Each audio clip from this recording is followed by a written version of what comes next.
Listen to what Trump had to say about our strikes on Iran at the NATO summit. Watch this. The United States successfully carried out a massive precision strike on Iran's nuclear enrichment facilities, and it was very, very successful. It was called obliteration. No other military on earth could have done it, and now this incredible exercise of American strength has paved the way for peace with a historic ceasefire agreement. Iran cannot have a nuclear weapon. I've said that for 15 years. We've collected additional intelligence. We've also spoken to people who have seen the site, and the site is obliterated. And we think everything nuclear is down there. They didn't take it out. Retired four-star General Jack Keane joins me now. General, is Iran's nuclear program obliterated, and is the uranium now irretrievably buried under all that granite? Yeah, when it comes to the 12 sites, I mean, they have been severely damaged or completely destroyed in those two categories, which sets the program back certainly a number of years. I mean, I've been discussing this with the Israelis during the night, and they've been on the ground, and they have seen the sites. This is likely, you don't get into who, it's likely they're Mossad, and they may have technicians with them, and they may have some special equipment to decipher what's taking place underneath the ground. I'm just speculating.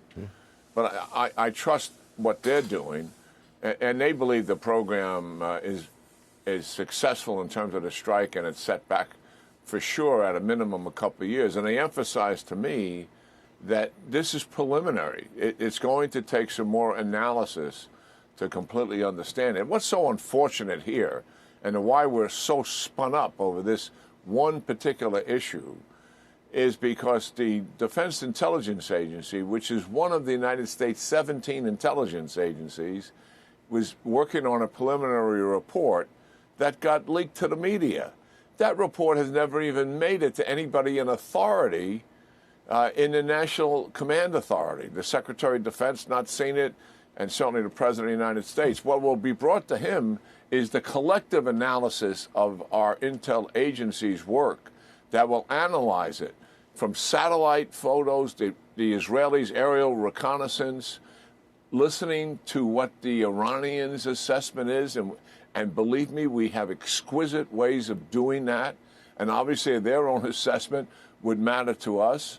And then the human intelligence, which is largely going to be provided by the Israelis. All of that together in a singular report that would come to the president before we had this premature release. And now the whole world is spun up, wasting the president's time trying to answer these one question after another. Why? Because they're trying to undermine the success of this president and his military. It's sad stuff, frankly. It's a disgrace, General, that people would do that, because they just don't like Trump and they can't bear to give him credit for any success.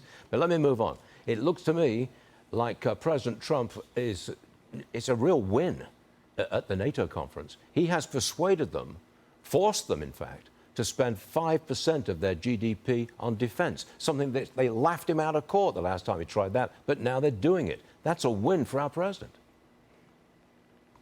Oh, yeah. Just compare this to 2017, when he had his first NATO meeting, compared to his first NATO meeting now in his second term of office.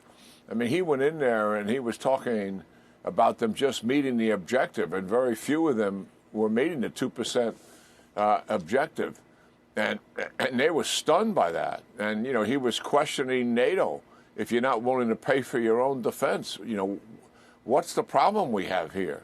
This is about protecting your own people, and we have been disproportionately protecting you, you know, for years. And he wanted an element of fairness in this thing. And look at now, he comes into this meeting with the wind at his back. Not only are most of them now meeting the 2%, but they, as we all saw, they have agreed to go to double that, more than double. And how significant is that? And then applaud all of his efforts. I mean, the NATO conference was arranged around the Trump agenda. They only met for 2+ hours. And the central to that meeting was not all the issues that they could discuss in the world.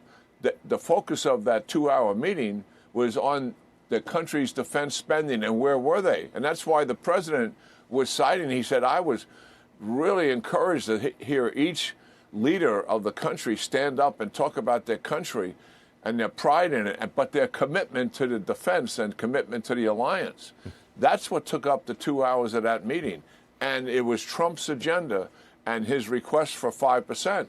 And he's saying also, so our viewers understand, it's unlikely we're going to meet the 5% goal, but you have to meet it because the amount of money is disproportionate that we're providing, and certainly the capability, some of it, none of them have in terms of what we're bringing to it. I mean, our defense budget's got to increase. I'm not suggesting it doesn't, but it's not driven by NATO's requirement. It is a remarkable conference that took place there, and I think President Trump departs there having achieved enormous success, particularly on the heels of just shutting Iran down once and for all. Trump is running the Western world. Trump is running the Western world, in my opinion. General Jack Keane, thanks for joining us. I know we'll see you again soon. Thank you, sir.